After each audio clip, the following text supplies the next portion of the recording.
Assalamualaikum warahmatullahi wabarakatuh. Apa kabar semua? Saya harap baik-baik saja. Kali ini kita akan membahas satu kegiatan yang akan kalian gunakan untuk praktikum, khususnya di mata pelajaran IPS dan PKN pada tema ke-6. Nah, kita akan mempelajari bagaimana cara membuat mind mapping sederhana ya tentang beberapa hal. Satu, ada hak dan kewajiban, dan yang kedua ada tentang bagaimana kondisi ekonomi, sosial, dan budaya yang dipengaruhi oleh cuaca dan lain sebagainya. Nah, sebelum kita mulai bagaimana cara membuatnya, perlu kita tahu apa itu namanya mind mapping. Nah, mind mapping sendiri adalah cara memetakan sebuah ide atau gagasan dalam bentuk tulisan dan gambar yang sistematis. Jadi nanti kita akan memecahkan sebuah permasalahan dengan cara menyebarkan ide-ide yang kita miliki. Contohnya misalkan seperti ini. Ini ada contoh mind mapping dari COVID-19. Ya. Jadi, cara membuat mind mapping itu dimulai dari tengah, bukan dari ujung. Jadi sama seperti kita membuat mandala sebelumnya ya.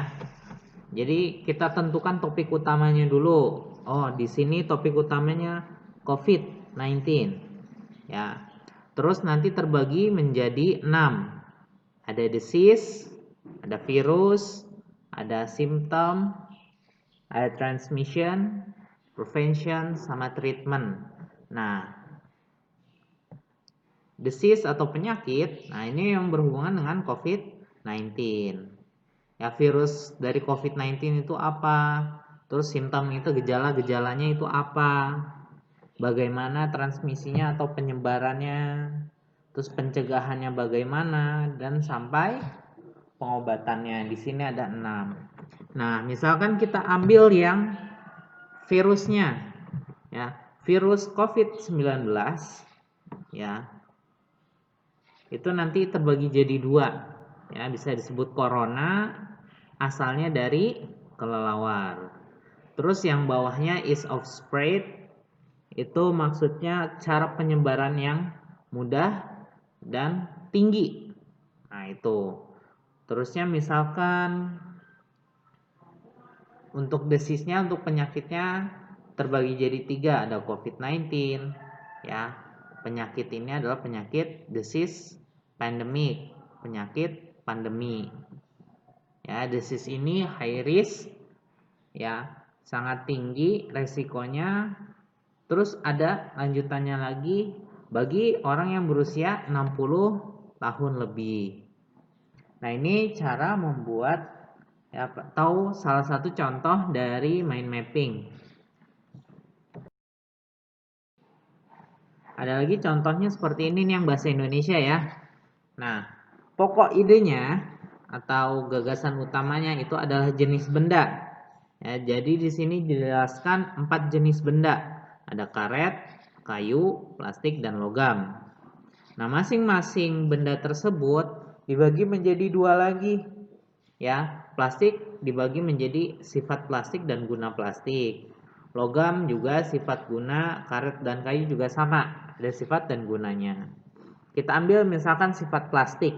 Sifat plastik ini nanti terdiri dari 3 ya, sifatnya ringan, sifat yang kedua isolator, sifat ketiganya tidak tembus air.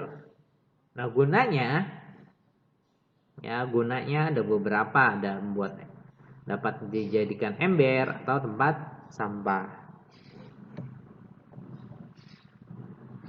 Nah, ini salah satu contoh dari mind mapping.